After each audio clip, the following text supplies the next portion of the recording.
Imeguza roho yangu, imeleta kusema. Na leo nataka niongee tu hii mtu ambaye ndio Rigathi Gachagua na Kinyungu. Na Kinyungu mtu ambaye tumemfura kama nini? Kama balloon. Chura. My friend, Rigathi Gachagua, wewe tulishakwambia wewe uko position na hakuna kitu chochote ambao unajua kwa serikali. Tulishakutoa, umekuwa pale, piga serikali. Hiyo ndio kazi yako, uko sawa nayo. Piga tu kabisa.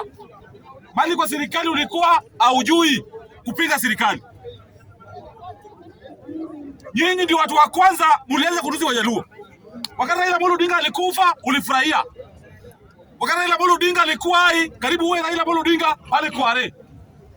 Hiyo wakati sisi Wajaluo na Waluya wa Kisii tulikuwa tunapiga serikali. Mimi kama engineer nilikuwa pale Kware karibu hiyo bridge. Niliona kifo na macho yangu.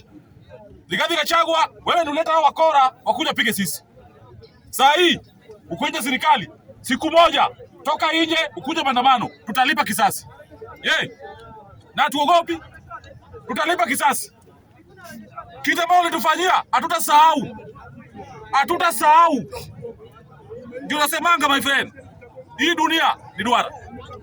Rigathi Gachagua la si hapa tu alikuwa tupiga kelele. Sasa yeye ako nje. Sasa mimi nilikuwa karibu. Sasa ungeniua. Sasa ndio kwa serikali. Sasa ningekuwa kwa serikali huko mbinguni. Rigathi Gachagua my friend. Wewe kaa pole pole. Tunajua wewe na Wakikuyu wako hautaki mambo ya Wajaluo na sisi Wajaluo tuko ndani ya serikali. Na kuna siku yoyote ambayo Kikuyu atapigia Mjaluo kura. Hakuna my friend. Hata mimi naambia ndugu zangu wote ambao wako hapa Nairobi, wacheni ku waste time. Kikuyu na Wajaluo politics tumesako sana. Na hiyo ndoa iliisha. Na tumefunga.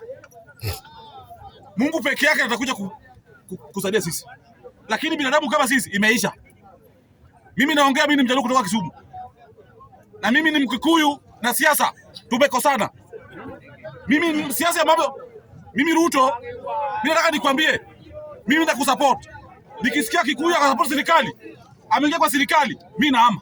Nenda one tap. Wacha kae mali wako.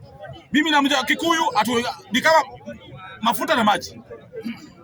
Hao watu wametuzoea, wametutusi. Mimi vile niko hapa, mimi nilizaliwa nikapata kitu yangu imekatwa. Kitu gani hiyo?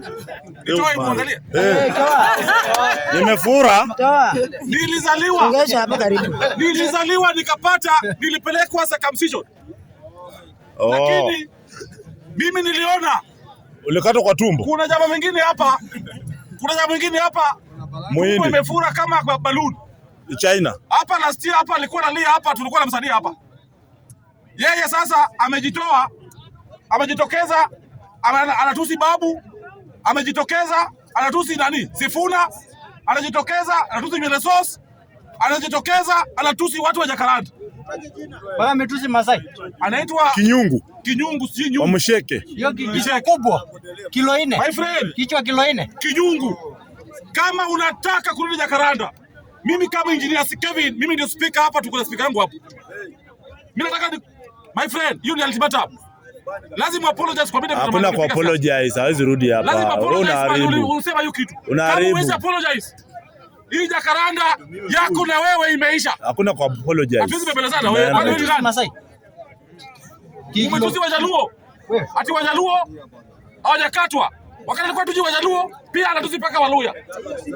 Ati Wajaluo wewe alisema tena ati Waluya wengine pia hawajakatwa. Waende waungane Wajaluo, waende wakate pamoja. My friend, mimi nataka nikwambie Kinyungu. Wewe mlitusi wa Kikuyu, mlitusi Wajaluo. Sisi kama Wajaluo, mambo yetu na nyinyi, hata wasichana wenyu muende nayo. Hatutaki na siasa William Samoei Ruto. Tuko ndani ya serikali na tuna demand. Hatutakubali kitu chochote ambacho kinafanyika kwa serikali vibaya. Tutaprotest serikali na njia yote, na sisi kama Wajaluo